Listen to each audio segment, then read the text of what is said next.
The scope shattered during the 3rd artillery barrage. Not from a direct hit but from debris, a fragment of something that had been a tree or a building or maybe another soldier, and Corporal James Reardon didn't hear the impact over the explosions but felt it through the rifle stock.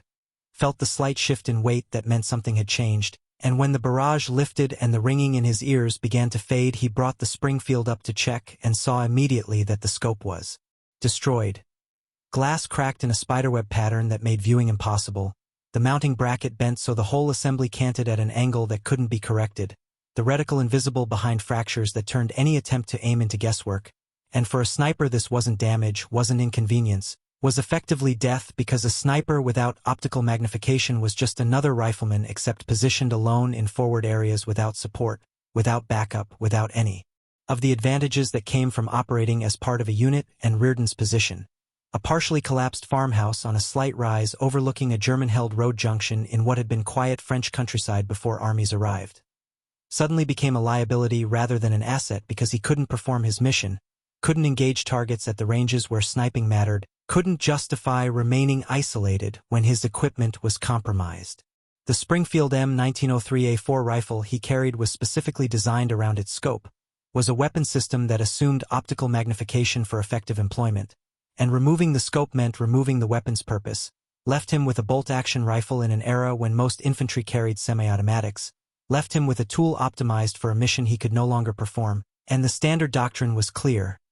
Damaged scopes meant withdrawal to support areas, meant equipment. Replacement meant time out of action while logistics processed requisitions and supply chains delivered replacement optics. But Reardon's tactical situation didn't allow for doctrine because German forces were advancing, because radio traffic indicated American positions were under pressure, because intelligence suggested encirclement was possible if current German momentum continued, and withdrawing now meant abandoning a position that provided observation over critical terrain.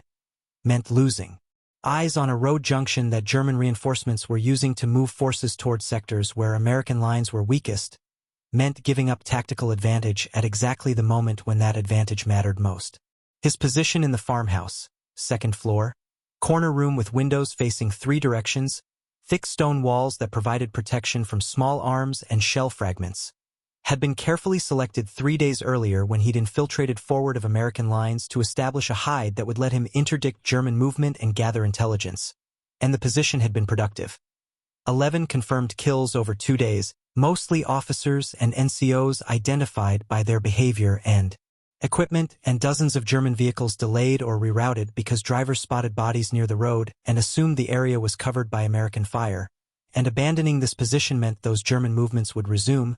meant reinforcements would flow unimpeded, meant American units depending on disrupted German logistics would face better supplied enemies, and Reardon understood these consequences even as he understood that remaining without a functioning scope was tactically questionable and possibly suicidal because German countersniper teams were actively searching for him, because artillery observers were trying to identify his position, because every day he remained increased the probability of being located and eliminated. The immediate terror of being blind as a sniper wasn't about combat, wasn't about being unable to return fire or defend himself, was about being unable to perform the mission that justified his isolation, about being alone in enemy territory without the capability that made that isolation worthwhile, about facing the choice between withdrawing and admitting the mission was over or attempting to continue with equipment that doctrine said was inadequate,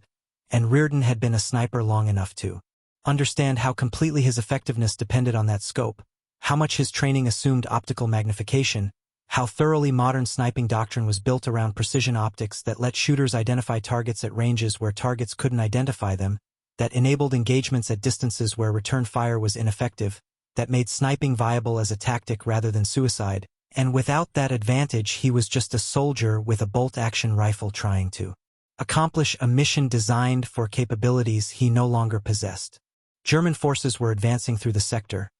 He could see movement through his naked eye observation of the road junction, could count vehicles and infantry moving with the confidence that suggested they believed the area was secure, could observe officers consulting maps and directing traffic without the caution they'd shown when his sniper fire had been active, and this observation confirmed what radio intercepts suggested, that German command believed the sniper threat in this sector had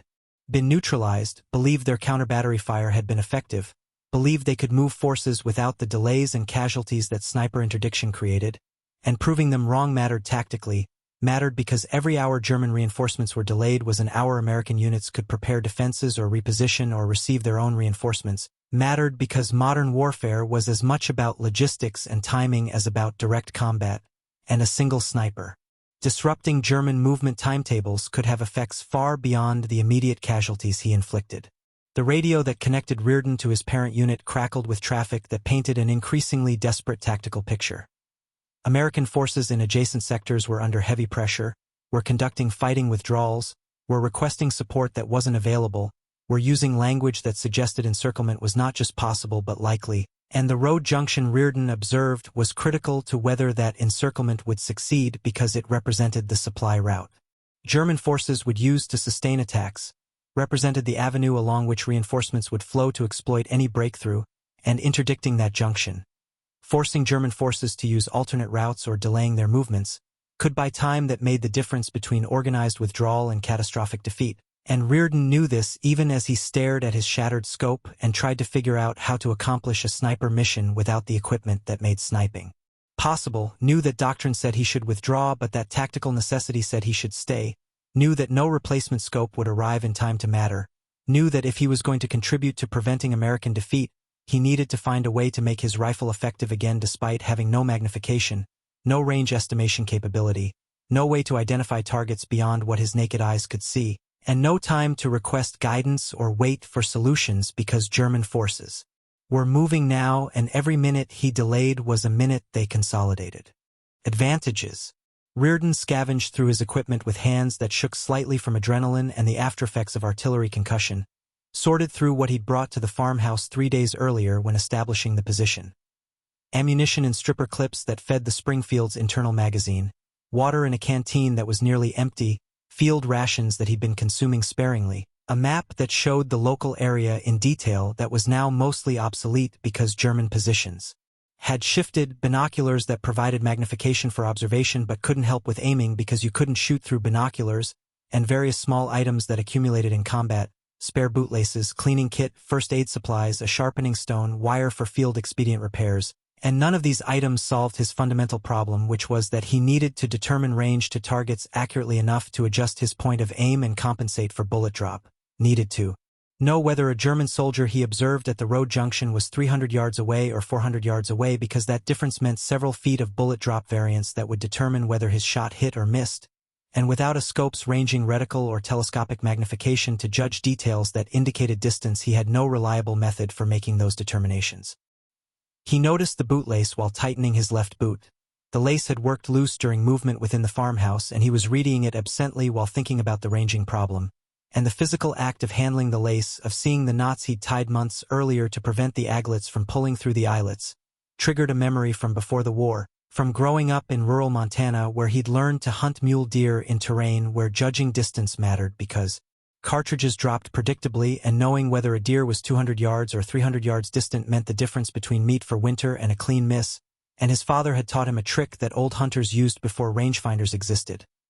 If you knew the size of something and could measure how much of your field of view it occupied, you could calculate distance using simple proportion, could estimate range based on nothing more than known dimensions and visual angles, and this trick worked because physics and geometry were constant, because a deer that was 40 inches tall at the shoulder would always appear to occupy a specific angular size at a specific distance, and measuring that angular size let you work backward to determine distance, and the tool his father had used for measuring angular size was string held at arm's length with knots tied at measured intervals that corresponded to known dimensions at known distances, and this memory crystallized into possibility as Reardon looked at the bootlace in his hand and realized that he could recreate that trick, could use the lace as a measuring tool that would give him ranging capability despite having no scope, could tie knots at intervals calculated to let him estimate distance to targets based on how much of the lace they occupied when he held it at arm's length. And while this method would never match the precision of a telescopic sight, it would be better than guessing,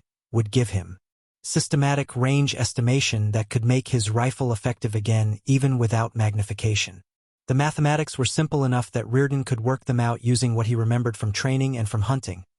A German soldier was roughly 18 inches wide at the shoulders. A German helmet was roughly 8 inches tall. Fence posts were standardized to certain heights. Window frames followed common proportions. And if he knew these dimensions, he could use them as measuring standards, could tie knots in his bootlace at intervals that would let him measure angular size by seeing how many knot spaces a target occupied when the lace was held at arm's length, and the key variable was the distance from his eye to the held lace, which he measured as roughly 25 inches when he extended his arm naturally, and from this he could calculate that a target measuring 18 inches wide at 300 yards would subtend an angle that could be measured using knot spaces of specific intervals, and while his calculations were approximate and based on remembered dimensions and rough measurements, they were systematic and repeatable, which meant each estimate would have consistent error rather than random error, and consistent error could be corrected for through observation of shot impacts while random error couldn't, and this distinction mattered because it meant the bootlace method could work if he was willing to refine it through trial,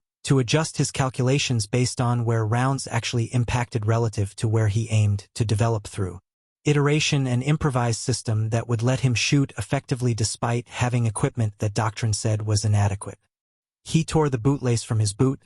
He had a spare and didn't need both anyway, and began tying knots at measured intervals using his fingers as rough measuring tools, using the knowledge that adult male finger segments were approximately 1 inch long, and that he could therefore measure distances along the lace with reasonable accuracy using finger widths, and he tied the first knot at 6 inches from one end, then additional knots every 3 inches thereafter, creating a measuring tool that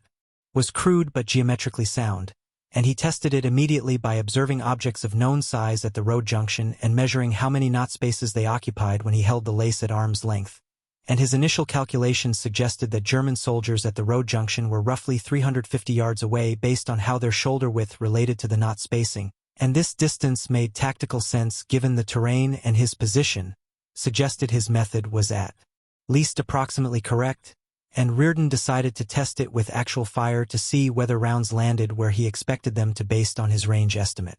The first test shot was at a German soldier who'd stepped away from a vehicle and was standing alone near the road, presenting a stationary target that Reardon could observe after firing to see where the round impacted,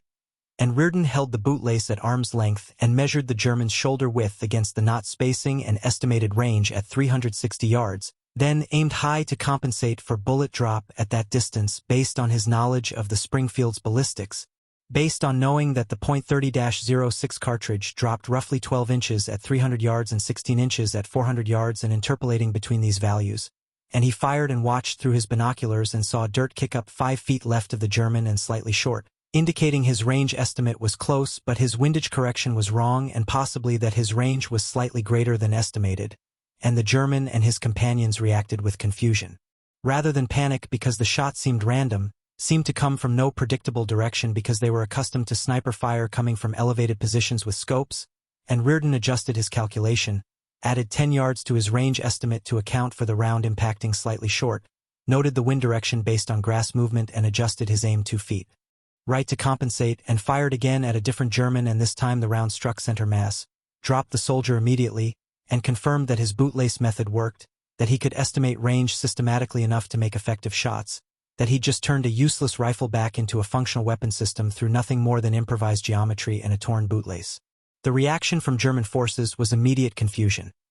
They'd believed the sniper threat was neutralized, had believed their counter-battery fire had been effective, and the sudden resumption of accurate long-range fire suggested either that the sniper had survived or that a new sniper had arrived, and their response was to halt movement, to order vehicles to stop and infantry to take cover, to call for counter-sniper teams and artillery support,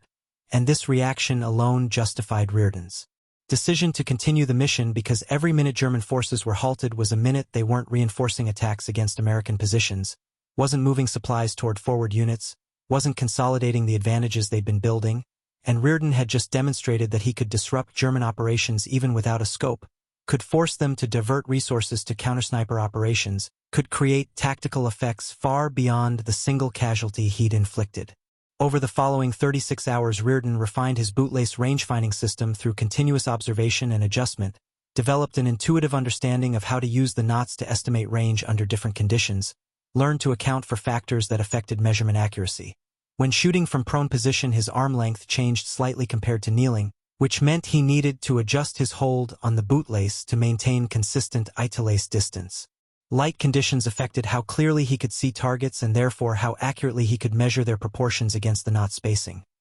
Fog and rain distorted apparent sizes and made targets seem closer or farther than they actually were depending on atmospheric conditions, and he learned to compensate by cross-referencing multiple measurements, checking a target's shoulder width against helmet height against the spacing between soldiers in formation to triangulate range estimates that were more reliable than any single measurement. The system's effectiveness improved with practice. His hit rate on first shots climbed from roughly 40% initially to over 70% after a day of refinement as he developed muscle memory for holding the bootlace consistently and mental calibration for interpreting measurements quickly, and the psychological pressure of working without a scope gradually transformed from terror at being blind into confidence in his improvised method, and this confidence manifested in his shooting. As he became willing to take shots at ranges he would have considered too uncertain earlier, became willing to engage targets at 400 yards despite knowing his system had greater error at longer ranges, became willing to trust his bootlace measurements even when conditions were marginal because he'd proven through repeated success that the method worked more often than it failed. German forces at the road junction grew increasingly cautious as Reardon's confirmed kills accumulated. Officers stopped moving openly, vehicles approached the intersection with greater spacing to prevent multiple casualties from single shots. Infantry took cover more readily and moved more quickly when exposed, and counter-sniper teams began systematic searches of potential firing positions, checked obvious hides, and attempted to locate Reardon through observation of muzzle flash and sound signature, but his position in the stone farmhouse was strong enough that these searches failed to identify him, and German frustration mounted as casualties continued despite their countermeasures.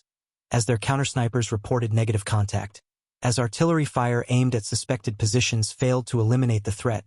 and gradually German command began routing traffic away from the road junction entirely, began using alternate routes that added hours to movement times, began accepting logistical delays rather than continuing to risk personnel and equipment to sniper fire they couldn't counter. Reardon's confirmed kill count rose steadily through disciplined shooting and careful target selection. He prioritized officers and NCOs identified by their behavior, soldiers who gave orders, who consulted maps, who directed traffic, because killing leaders created disruption beyond the immediate casualty, created confusion about orders and intentions, forced less experienced soldiers into decision-making roles they weren't prepared for. He engaged radio operators when he could identify them, because disrupting German communications degraded their coordination and ability to respond to changing situations. He shot machine gun crews when they established positions that threatened American forces because eliminating these crews removed defensive capabilities that could inflict significant casualties. And he engaged drivers of key vehicles, ammunition trucks, fuel tankers, command vehicles, because these targets represented logistics disruption that affected entire units rather than individual soldiers, and each shot was calculated based on tactical priority rather than target availability, based on which casualties would create maximum disruption to German operations rather than simply maximizing body count, and this disciplined approach meant his relatively modest number of rounds fired.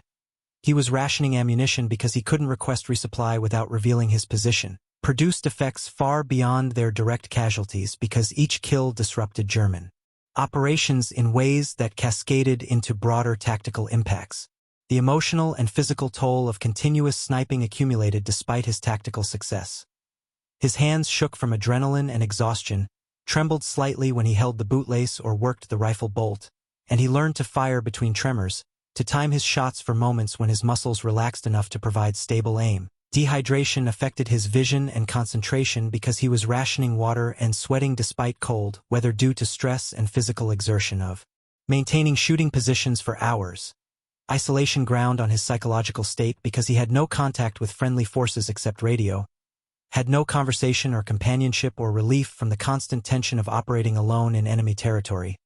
had no one to share the burden of killing with or to provide perspective on whether his actions were accomplishing anything meaningful, and the accumulation of kills affected him in ways he hadn't anticipated. Initially, each confirmed hit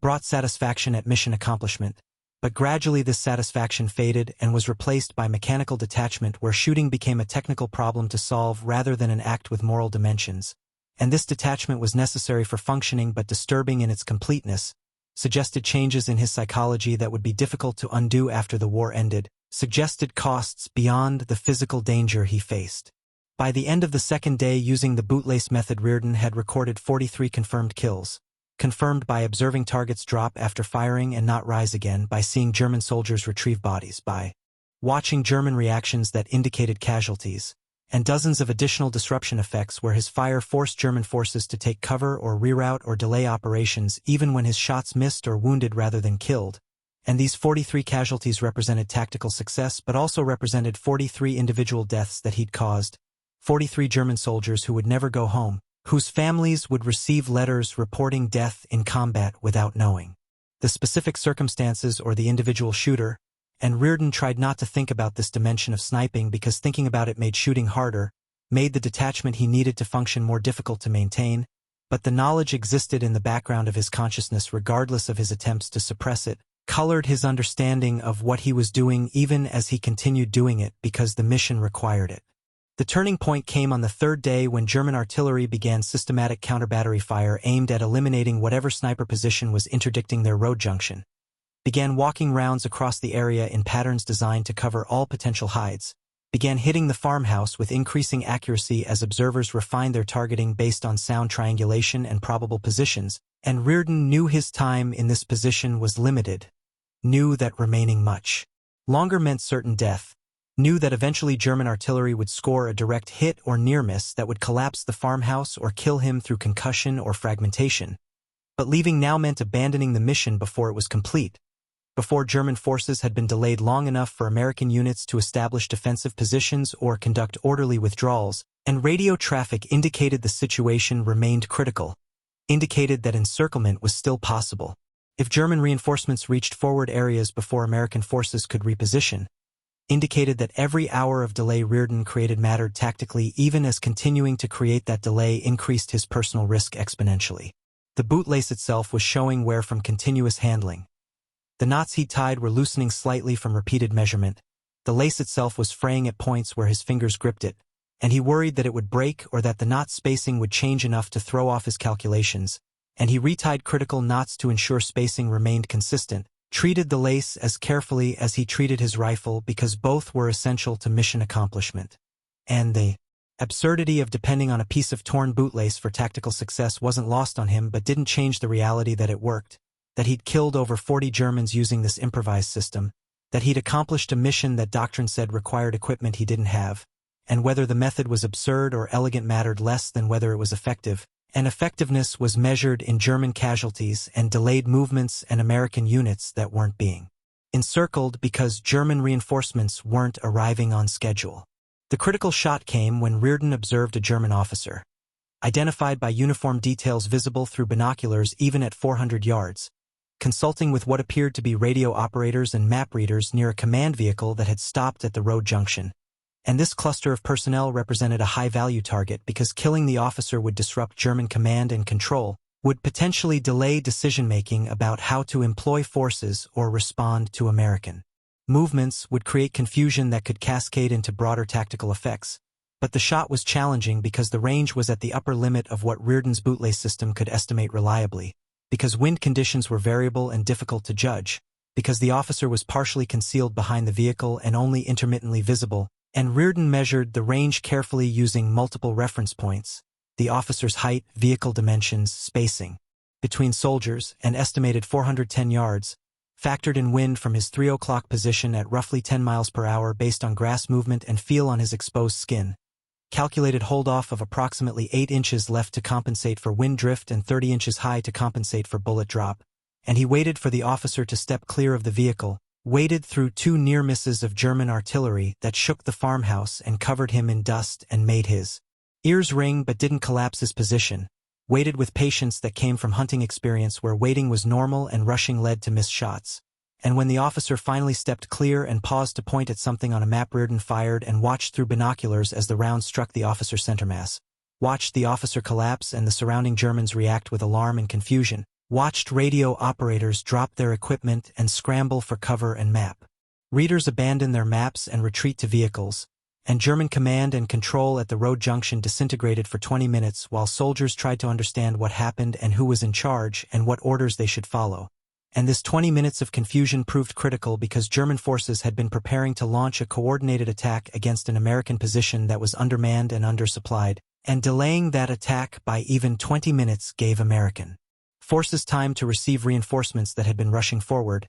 gave them time to establish better defensive positions, gave them time to coordinate with artillery and air support that arrived during the delay, and when German forces finally reorganized and launched their attack, they met resistance they hadn't anticipated, resistance that turned what should have been a breakthrough into a costly stalemate that prevented the encirclement German command had been planning, and Rearden couldn't know all these tactical consequences from his isolated position in the farmhouse, but he could observe that German movement at the road junction stopped completely after the officer's death, could see vehicles rerouting and infantry holding positions, and the road junction, which had been active with traffic for 3 days, suddenly becoming quiet, and this change confirmed that his shot had accomplished something significant, had created effects beyond the single casualty, had disrupted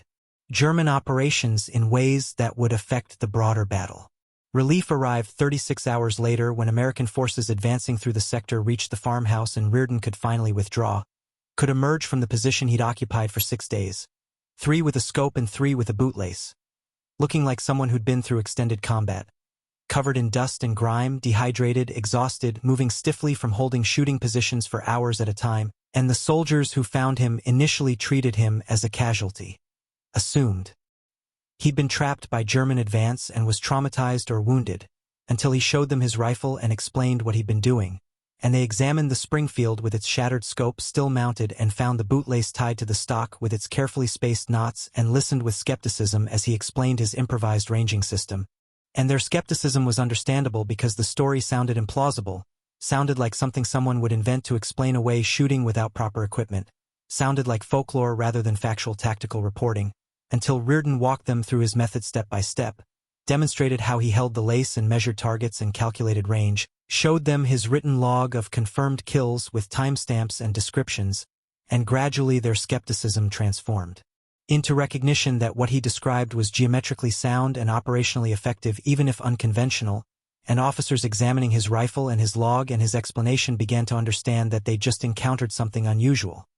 A successful sniper mission accomplished using improvised methods that violated doctrine but produced tactical results that doctrine valued, and this success raised questions about what should be done with this information, whether Rearden's method should be taught as a field expedient technique for snipers who lost optics, whether it should be formally tested and potentially incorporated into training, whether it represented genuine tactical innovation or was simply a lucky accident that shouldn't be relied upon. But these questions weren't immediately answerable and weren't Rearden's concern because he was being evacuated to medical facilities for evaluation and treatment of exhaustion and dehydration,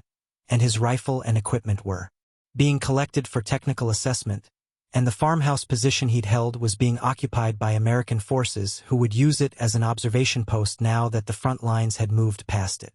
The confirmation of 73 enemy casualties came from multiple sources over subsequent weeks.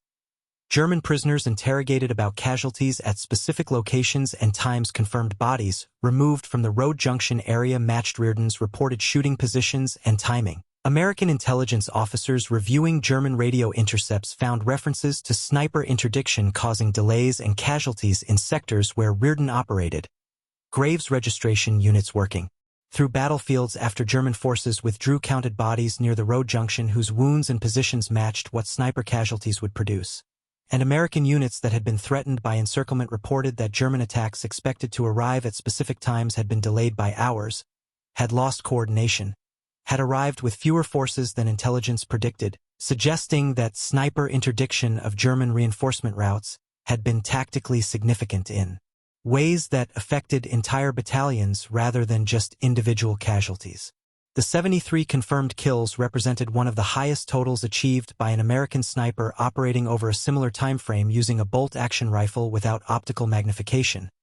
represented success that seemed improbable given the equipment limitations, but which was documented through sufficiently rigorous verification that skeptical intelligence officers accepted it as legitimate, represented tactical innovation born from necessity and refined through pragmatic iteration, rather than being derived from doctrine or formal training. And this number mattered not because it represented a competition or because killing was inherently valuable, but because each casualty represented disruption to German operations, represented delays and confusion and diverted resources, represented tactical effects that accumulated into operational significance that helped prevent American defeat in a sector where defeat had seemed likely, and the difference between 73 casualties and 0 casualties, which is what Rearden would have inflicted without his bootlace system, was potentially the difference between successful American withdrawal and catastrophic encirclement that could have destroyed entire units. No immediate medals followed Reardon's withdrawal despite the confirmed casualties and tactical success,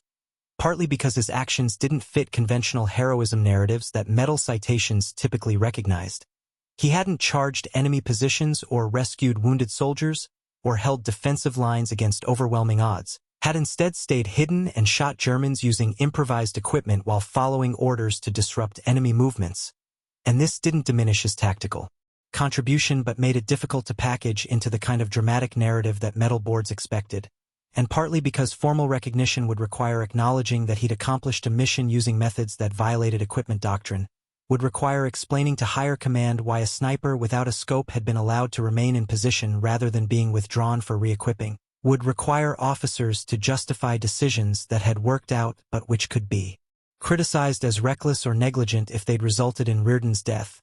and bureaucratic caution suggested that quiet appreciation was safer than formal recognition that raised uncomfortable questions about doctrine and equipment and whether current methods were actually optimal for all tactical situations. Reardon himself never formally taught the Bootlace trick despite occasional requests from other snipers who heard about it through informal networks.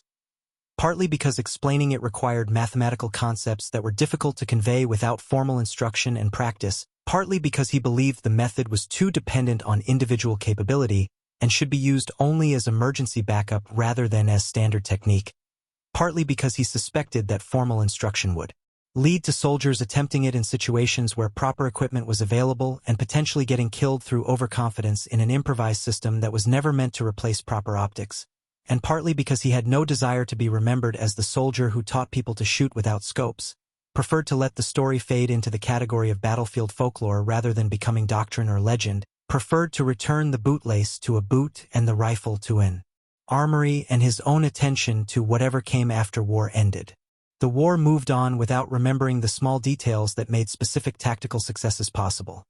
Historians would write about the battles and campaigns and strategic decisions, would discuss how American forces prevented encirclement in certain sectors during specific periods, would analyze German operational failures and logistics breakdowns, but would rarely mention the individual actions that accumulated into those larger patterns, would rarely note that a single sniper with a torn bootlace had disrupted German reinforcement schedules enough to affect battalion-level operations, would rarely recognize that sometimes tactical success depended less on following doctrine than on individual soldiers improvising solutions to problems doctrine didn't anticipate, and this forgetting was normal and expected because history records patterns and meanings rather than details and mechanisms, records outcomes rather than processes, and the bootlace that enabled 73 casualties and prevented potential American defeat was just a detail, just a mechanism, just a process that contributed to outcomes without being the kind of thing that histories preserve or celebrate or even necessarily remember. Reardon returned to Montana after the war ended.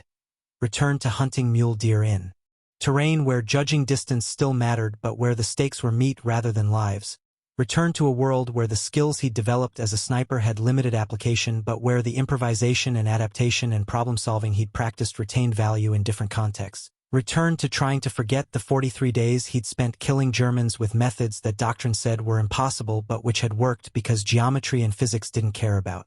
doctrine, cared only about angles and distances and whether measurements were accurate enough for bullets to hit targets. And sometimes late at night when he couldn't sleep he would think about those 6 days in the farmhouse, would think about the terror of losing his scope and the desperation of realizing he might fail his mission and the strange satisfaction of discovering that a bootlace could solve what seemed like an insoluble problem, and he would think about the 73 Germans who died because he'd figured out how to estimate range without magnification, would think about whether any of them had families like he now had, whether any of them had been conscripts like he'd been, whether killing them had been necessary in any meaningful sense or whether war itself was the problem rather than individual Germans being the enemy. And these thoughts led nowhere productive but returned anyway, uninvited reminders that war's consequences extended beyond tactical success, beyond missions accomplished and casualties inflicted, extended into psychology and memory and the knowledge that he'd killed dozens of people using nothing more than geometry and a torn bootlace, and that this knowledge would remain with him regardless of how much time passed or how thoroughly history forgot the details, and the bootlace itself, the actual physical piece of cordage he'd used for ranging, had been returned to him months after the war by an army quartermaster who'd found it among equipment being inventoried for disposal, and who'd recognized Reardon's name from reports and who thought Reardon might want it as a souvenir, and Reardon had accepted it and kept it in a drawer for decades without showing it to anyone or explaining what it was, kept it as a reminder that sometimes survival and success depend on seeing solutions in ordinary objects, on refusing to accept that impossible means you shouldn't try, on being willing to improvise and adapt and trust your judgment. Even when doctrine says your equipment is inadequate and your situation is hopeless, and the bootlace remained in that drawer long after Reardon died, remained there unknown and unrecognized by family members who cleared out his possessions, remained there as evidence of something that happened but which no one remembered, evidence that a soldier once turned a piece of torn cordage into a precision instrument that changed the outcome of battles through nothing more than geometry and necessity. And the refusal to accept that a sniper without a scope was useless, and perhaps that's an appropriate end for objects that enable tactical success without being dramatic themselves. They returned to drawers and storage and eventual disposal without ceremony or recognition, without anyone understanding their significance, just tools that served purposes and were preserved more from habit than intention, carrying stories that die with the people who lived them, becoming historical footnotes that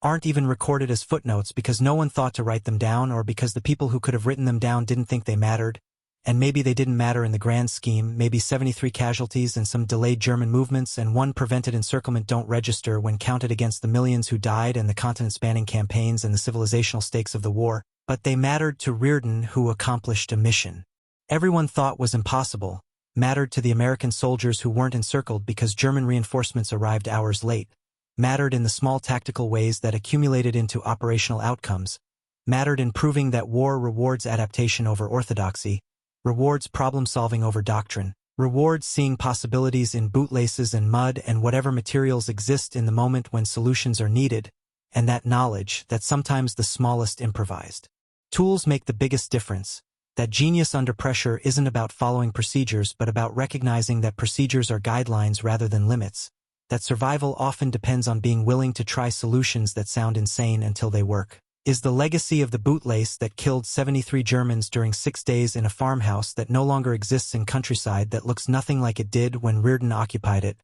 legacy that wasn't taught or celebrated or even widely known but which existed nonetheless in the quiet knowledge of soldiers who learned that doctrine was a starting point rather than a boundary, that equipment was a tool rather than a requirement, and that sometimes winning meant figuring out how to accomplish missions despite having gear that everyone agreed was inadequate, and if that lesson wasn't remembered broadly or incorporated into formal training or celebrated in medals and citations, it still existed in the accumulated tactical knowledge of soldiers who understood that wars aren't won by following rules but by solving problems with whatever resources happen to be available when problems need solving, whether those resources are advanced technology or torn bootlaces, whether they're approved equipment or improvised geometry, whether they're doctrine compliant or completely outside any framework anyone ever taught.